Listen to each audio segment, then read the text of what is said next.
بسم اللہ الرحمن الرحیم اللہم صلی علی محمد و آل محمد۔ آج سے ہم پھر سورہ عنکبوت کا مطالعہ ریزیوم کرتے ہیں۔ ہم سورہ عنکبوت کے تقریباً آخر پر پہنچ چکے ہیں۔ اللہ تعالیٰ کے فضل و کرم سے، اس کی دی ہوئی توفیق سے ہم نے اس سے پہلے جو بحث تھی وہ دنیا اور آخرت کے حوالے سے تھی۔ آیت نمبر 64 میں ہم نے دیکھا تھا کہ اللہ تعالیٰ فرما رہا ہے ما هذه الحیات الدنیا الا لہو و لعب وان الدار الآخرۃ لہی الحیوان لو کانوا یعلمون، کہ جو دنیا کی زندگی ہے، الحیات الدنیا، تفصیل بتائی تھی کہ الدنیا یہ ادنا کا مؤنث ہے اور اس کے معنی ہے قریب ترین یا پست ترین، اور یہ دونوں معنی یہاں پر مراد ہیں، کیونکہ آخرت کی زندگی کے مقابلے میں یہ زندگی ہمارے بہت نزدیک ہے، اور آخرت کی زندگی کے مقابلے میں یہ زندگی بہت پست ہے۔ لہذا الحیات الدنیا یعنی نزدیک کی زندگی اور پست زندگی۔ فرمایا جا رہا ہے کہ یہ جو زندگی دنیا ہے کچھ بھی نہیں ہے، کچھ بھی نہیں ہے الا لہو و لعب۔ لہو کہتے ہیں بے مقصد کاموں کو، اور لعب کھیل کو، کہ اس میں ایک مقصد تو ہوتا ہے کھیل میں، لیکن وہ مقصد جو ہے کوئی اعلیٰ مقصد نہیں ہوتا ہے۔ وہ مقصد بھی بنیادی طور پر وقت گزارنے کے لیے ہوتا ہے، اور کوئی حقیقی اس کے اندر کامیابی نہیں ہوتی ہے۔ ایک خیالی اپنے ایکٹیویٹیز بنائی ہوئی ہے، اور اس کے اندر اپنے ایک خیالی ہار جیت رکھی ہوئی ہے۔ کوئی بندہ جیت گیا تو وہ اصل کامیابی نہیں ہے، کوئی بندہ ہار گیا تو وہ اصل ہار نہیں ہے۔ کچھ ٹیکنیکس ہیں، کچھ ٹیکٹکس ہیں، کچھ ذہانت ہے، یہ ساری چیزیں ہیں، لیکن زندگی کی جو اصل حقیقتیں ہیں ان کے ساتھ اس کا کسی قسم کا کوئی تعلق نہیں ہوتا ہے۔ تو دنیا میں عقل مند انسان، اس کا ٹارگٹ جتنا بڑا ہوتا ہے، دنیاوی لحاظ سے بات کرتے ہیں، آخرت کو فی الحال رہنے دیتے ہیں، دنیاوی لحاظ سے بھی اگر کسی بندے کا ٹارگٹ بڑا ہو تو وہ اپنا وقت لہو اور لعب میں ضائع نہیں کرتا ہے۔ ایک چھوٹی سی مثال لے لیں کہ ایک طالب علم ہے، اس طالب علم کے سامنے ٹارگٹ یہ ہے کہ میں نے بہت اچھے نمبر لینے ہیں تاکہ آگے چل کے مجھے میڈیکل میں یا انجینئرنگ میں داخلہ مل سکے، میں میرٹ کے اوپر آ جاؤں۔ تو ایسے طالب علم ہم نے دیکھے ہیں کہ جن کا ایسا کوئی ٹارگٹ ہوتا ہے،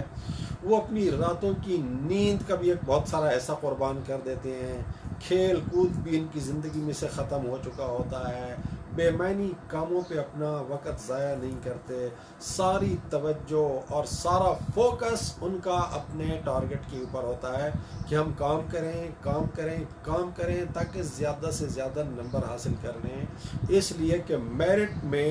ایک نمبر اور بعض اوقات آدھا نمبر جو ہے وہ بھی بہت ساری چیزیں تبدیل کر دیتا ہے۔ تو جس بندے کا اس دنیا میں، اس زندگی میں کوئی بڑا ٹارگٹ ہو، وہ لہو اور لعب میں نہیں پڑتا، لہو اور لعب میں اپنا وقت ضائع نہیں کرتا، تو جو شخص آخرت کی بڑی زندگی، آخرت کی عظیم زندگی اور آخرت کی حقیقی زندگی کو اپنا ٹارگٹ سمجھتا ہو یا اپنا ٹارگٹ قرار دے تو اس کے لیے تو پھر ممکن ہی نہیں ہے کہ اس زندگی میں کوئی بھی لمحہ اپنا لہو و لعب میں ضائع کر دے۔ لیکن اگر آخرت بھول گئے، آخرت سامنے نہیں ہے، تو پھر دنیا کے جتنے بھی ٹارگٹ ہیں، چاہے کتنے ہی بڑے ہی کیوں نہ ہوں، چاہے اچیو ہی کیوں نہ کر لیے جائیں، آخرت میں جب جائیں گے تو پتہ چلے گا وہ تو کچھ بھی نہیں تھا، وہ تو ایک کھیل کود تھا جو گزر گیا، جو ختم ہو گیا۔ تو آخرت کی زندگی کے بارے میں اللہ تعالیٰ فرما رہا ہے کہ ان الدار الآخرہ لہی الحیوان، جیسے کہ اگلے دن مثال دی تھی میں نے کہ آپ کا ایک مجسمہ بنا دیا جائے اور ایک آپ خود ہوں،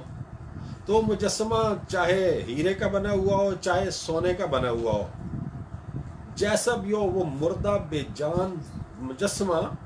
آپ کے زندہ وجود کے سامنے اس کی کوئی حیثیت نہیں ہے۔ بالکل اسی طرح سے دنیا کی جو زندگی ہے اس کی آخرت کے سامنے کوئی حیثیت نہیں ہے۔ یہ زندگی آخرت کی زندگی کے مقابلے میں ایک ڈیڈ، ایک مردہ اور ایک بے جان چیز ہے۔ ابھی ہمیں سمجھ میں نہیں آتا، لیکن قیامت کے دن یہ حقیقت اپنی آنکھوں سے دیکھیں گے، اور اس وقت ایک عجیب حسرت اور پشیمانی ہر انسان کو دامنگیر ہوگی۔ اللہ تعالیٰ نے قرآن شریف میں اس کا ذکر کیا ہے۔ سورہ فجر کی آیت نمبر 23 اور 24 میں اللہ تعالیٰ فرماتا ہے، آیت نمبر 23 میں وَجِیءَ یَوْمَئِذٍ بِجَہَنَّمَ، اس دن جہنم کو لایا جائے گا۔ پھر جب جہنم سامنے آ جائے گی تو کیا ہوگا؟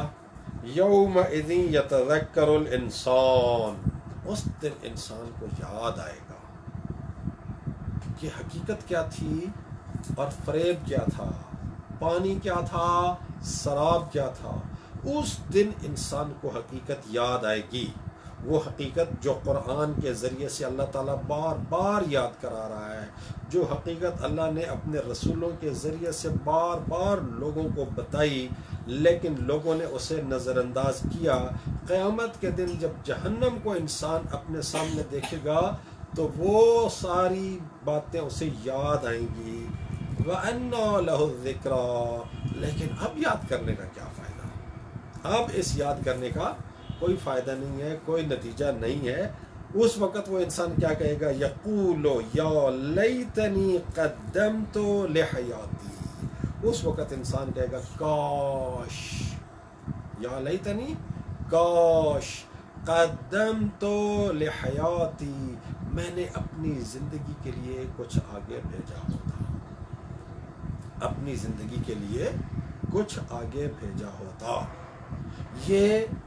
انسان اس دن حسرت اور پشیمانی کا شکار ہوگا۔ اللہ تعالیٰ بتا رہا ہے پہلے سے کہ اس حسرت اور پشیمانی والے دن کے آنے سے پہلے اس حقیقت کو سمجھ جاؤ کہ یہ زندگی کچھ نہیں ہے، اس زندگی کی حقیقت کچھ نہیں ہے، اور آخرت کی زندگی ہی حقیقی زندگی ہے۔ مولا علی علیہ السلام کا ایک بہت خوبصورت جملہ ہے دنیا کے حوالے سے، نہج البلاغہ میں بہت ساری باتیں امیر المومنین علیہ السلام نے دنیا اور آخرت کے حوالے سے نہج البلاغہ میں بیان فرمائی ہیں، غرر الحکم میں بھی موجود ہیں، بہت ساری ہیں، ان سب کو پڑھنے کی ضرورت ہے۔ قرآن شریف کے ساتھ ساتھ نہج البلاغہ کا بھی مطالعہ کرنے کی ضرورت ہے، غرر الحکم کا بھی مطالعہ کرنے کی ضرورت ہے، صحیفہ سجادیہ کا بھی مطالعہ کرنے کی ضرورت ہے، تاکہ دنیا اور آخرت اور ہماری اس زندگی اور اگلی زندگی کی حقیقی تصویر ہمارے سامنے روشن ہو کے آ سکے۔ تو مولا علی علیہ السلام نے دنیا اور آخرت کے بارے میں جو باتیں کہی ہیں، ان میں سے ایک بات آج کی نشست میں آپ کے ساتھ شیئر کرتا ہوں۔ فرماتے ہیں من ابصر بہا بصرت ہو ومن ابصر الیہا اعمت ہو، جو شخص دنیا کے ذریعے سے دیکھتا ہے یہ دنیا اسے بصیر کر دیتی ہے، دنیا اسے بینا کر دیتی ہے، دنیا اس کو دیکھنے والا بنا دیتی ہے، دنیا اس کو بینائی عطا کر دیتی ہے۔ من ابصر بہا، جو اس کے ذریعے سے دیکھتا ہے، بصرت ہو، اسے بصیر بنا دیتی ہے۔ ومن ابصر الیہا، اور جو دنیا کی طرف دیکھتا ہے، اعمت ہو، دنیا اسے اندھا کر دیتی ہے۔ بہت خوبصورت جملہ ہے، آپ اس کو بڑی آسانی سے سمجھ سکتے ہیں۔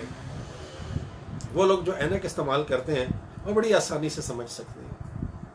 یا آپ کوئی دور کی چیز دیکھنے کے لیے آپ ٹیلی اسکوپ استعمال کر رہے ہوں، ٹیلی اسکوپ اپنے سامنے رکھا ہے،